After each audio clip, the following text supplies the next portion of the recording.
What's up, Ragin Nation? How y'all doing? This is Alex here, you watching the Ragin Ronin review. I got a review for you, and this review is kind of long overdue just because the movie came out in the middle of December, and I watched The Hobbit on December 22nd, which is a week after, and now I'm doing my review a week after. So I apologize for the delay.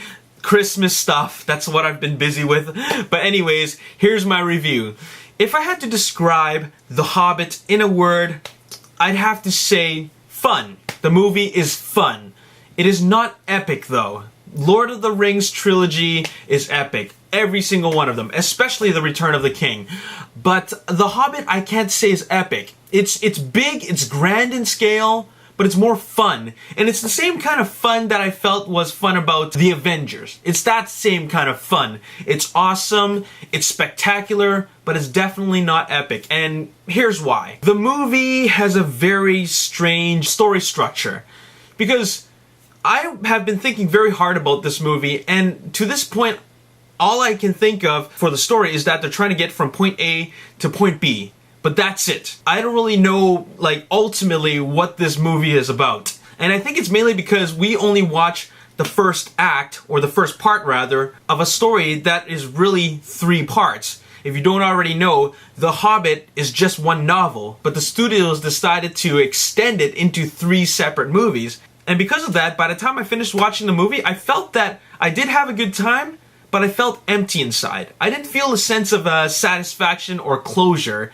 And rightfully so, because technically the movie didn't actually end. The story has no substance to me. Maybe because I don't know what the bigger picture really is. I've never read the novel before, so I don't know what happens, and I don't know how accurate the movie is to the novel. But that is entirely irrelevant. I'm here to review the movie on its own. It's just a bunch of characters made up of a hobbit, 12 dwarves, and a wizard. We're just following their journey, and I really don't know what is their objective. I really don't. Now, as for the characters, I can't say that any one of these characters stuck out in my mind. Maybe except for Gandalf, because I recognize him, but all the other characters, they're just not very strong. Even the Hobbit himself, Bilbo Baggins, he's just not memorable to me. And what I mean by that is that he doesn't feel like a main protagonist to me. Gandalf is played by the awesome Ian McKellen. And as a veteran actor, you see what he brings to the character. As for everybody else and all these other dwarves, I don't really think a whole lot about them. I mean, they give each one of these dwarves enough screen time so that you actually recognize them. Each of them has their own individual characteristics. They're all unique in their own way, and it's quite apparent. But other than that, they don't really provide a whole lot to make you feel that much for whatever it is they represent with regards to the story. So that's all I gotta say about the characters. The appearance of Gollum was a nice touch, and Andy Serkis, as a veteran motion capture artist, actor, he does an amazing job. But I can't say a whole lot about The Hobbit and the 12 Dwarves. Now, with regards to Peter Jackson's direction, if you're a fan of the Lord of the Rings trilogy and if you've seen King Kong, you know exactly what to expect. This is definitely Peter Jackson's movie. Like I said before, it's not epic like the Lord of the Rings movie, but it is fun and structured like a King Kong movie. And I compare it to the King Kong movie because that's exactly how it plays out. It's very slow in the beginning, almost too slow. At a running time of 2 hours and 45 minutes, I felt that they could have chopped off a good half hour. A huge part of me was thinking, when is this movie going to move along forward? I know there's a lot of great stuff waiting for us, but when are we gonna get there? But in terms of the direction, Peter Jackson, this time around, is really here to bring us some great visuals. He's here to tell a story, but I think he put more of his heart into the visuals as opposed to the story itself. You can almost say it's style over substance. There's just a really huge emphasis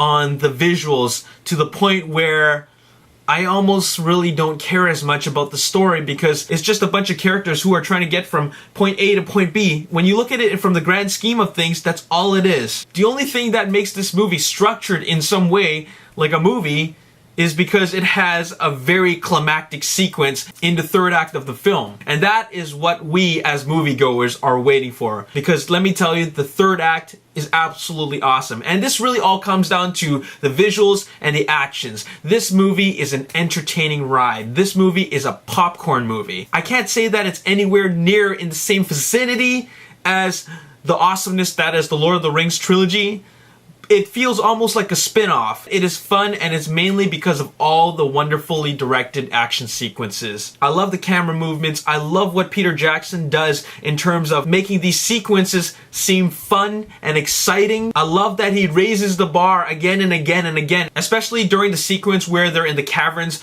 with all those goblins. That was awesome. That felt like a ride to me. But I felt that there was just this huge imbalance of pacing, because like I said, the beginning is just very, very slow, and it's building up towards that final act, which is just really exciting. But really, they could use a little bit more just to keep us awake. I really had no idea what to expect in these movies because I don't really follow the novels. But to have the movie with all its fun elements all at the third act of the movie, it really just makes us feel like this movie's kind of long. And that is where I feel that the movie lacks, because the characters, in my opinion, just aren't interesting enough, and the story is just a bit bland to me. And I think it's like that just because they decided to take the first third of a novel, and we're missing the rest of this would-be complete story. It's just set up for the next two movies. That's all it is. We are watching a prologue, but definitely not a complete story. Great visuals, great action when it's there, but it's not one of those movies, in my opinion, that I feel is something that I would watch again and again in the movie theaters. I just want to let you know that this movie is also produced by Guillermo del Toro, and you can see his fingerprints all over the monster sequences, because if you watch Pan's Labyrinth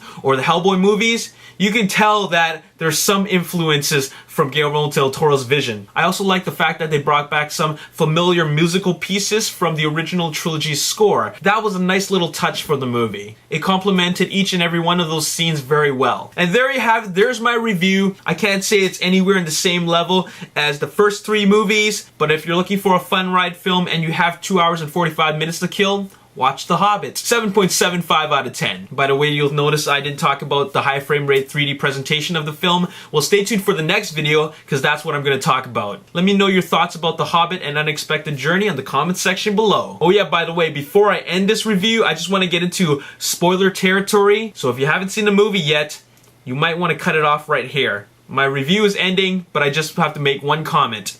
And that comment is the fact that none of the protagonists die or are in any apparent danger in the movie really doesn't help me feel for any of the characters. They survive some of the most ridiculous situations. These are situations that have absolutely no chance of survival, yet they still survive them, and every single one of them makes it at the end. That, in my opinion, is a huge flaw about the movie. I don't care if that's what happens in the books. I'm just saying, for the movie, it didn't help me develop an emotional connection with any of the characters. So in my opinion, that was definitely a flaw about the film. Like I said before, this movie can be described in 3 words: fun, exciting, and popcorn.